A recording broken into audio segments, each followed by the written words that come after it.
नमस्कार दोस्तों, आप सभी का स्वागत है व्रत कथा वर्ल्ड चैनल में। आज हम आप सभी के लिए बुधवार की पावन व्रत कथा लेकर आए हैं।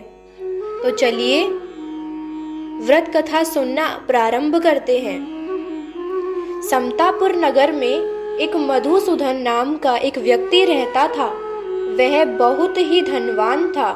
मधुसूदन का विवाह बलरामपुर नगर की सुंदर लड़की के साथ हुआ था। उस लड़की का नाम संगीता था।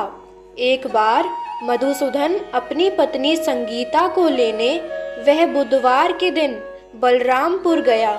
मधुसूदन ने अपनी पत्नी के माता पिता से कहा कि बेटी को विदा कर दो। माता पिता ने कहा, बेटा आज बुधवार है, बुधवार को किसी भी कार्य के लिए यात्रा नहीं करते। लेकिन मधुसूदन नहीं माना।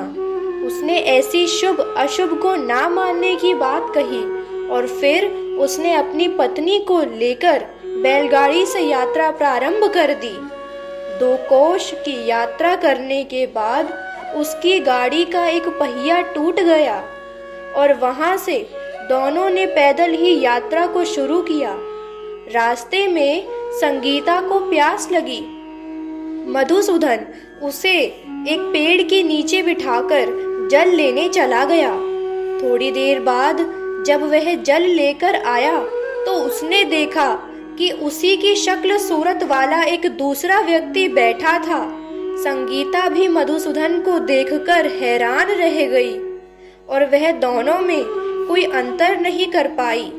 मधुसूदन ने उस व्यक्ति से कहा कि तुम कौन हो और मेरी पत्नी के पास क्यों बैठे हो? मधुसूदन की बात सुनकर वह बोला, अरे भाई, यह मेरी पत्नी संगीता है। मैं अपनी पत्नी को ससुराल से विदा कर लेने आया हूँ। लेकिन तुम कौन हो जो मुझसे ऐसा प्रश्न कर रहे हो? मधुसूदन ने कहा, तुम जरूर कोई चोर या ठग हो। यह मेरी पत्नी संगीता है। मैं इसे पेड़ के नीचे बिठाकर पानी लेने गया था। इस पर उस व्यक्ति ने कहा, अरे भाई, तुम झूठ क्यों बोल रहे हो? संगीता को प्यास लगने पर जल तो मैं लेने गया था। मैंने तो जल लाकर अपनी पत्नी को पिला भी दिया। अब तुम चुपचाप यहाँ से चलते बनो, नहीं तो किसी सिपाही को बुलाकर तुम्हें पकड़वा दूंगा। दोनों एक दूसरे से लड़ने लगे।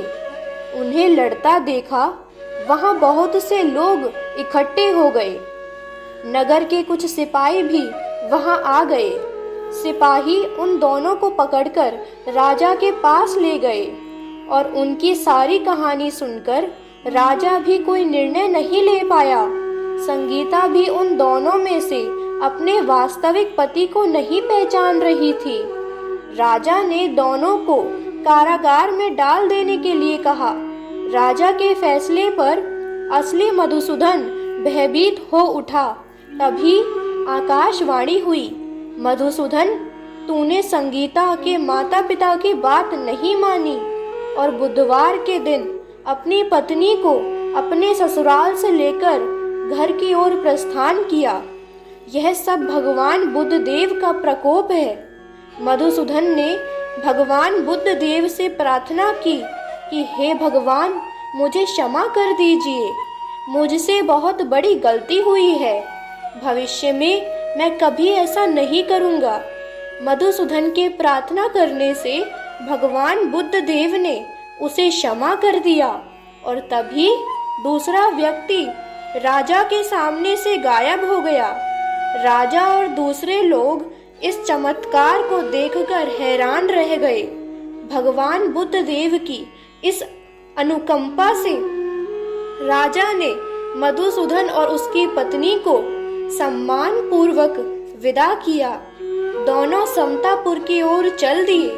मधुसूदन और उसकी पत्नी दोनों बुधवार को करते हुए आनंद पूर्वक अपना जीवन बिताने लगे और इस तरह भगवान बुद्ध देव की कृपा से उनके यहाँ खुशियाँ बरसने लगीं और इसी तरह जो भी विधिवत बुधवार का व्रत करके कथा सुनते हैं भगवान बुद्ध देव उनके सभी कष्टों को दूर करते हैं।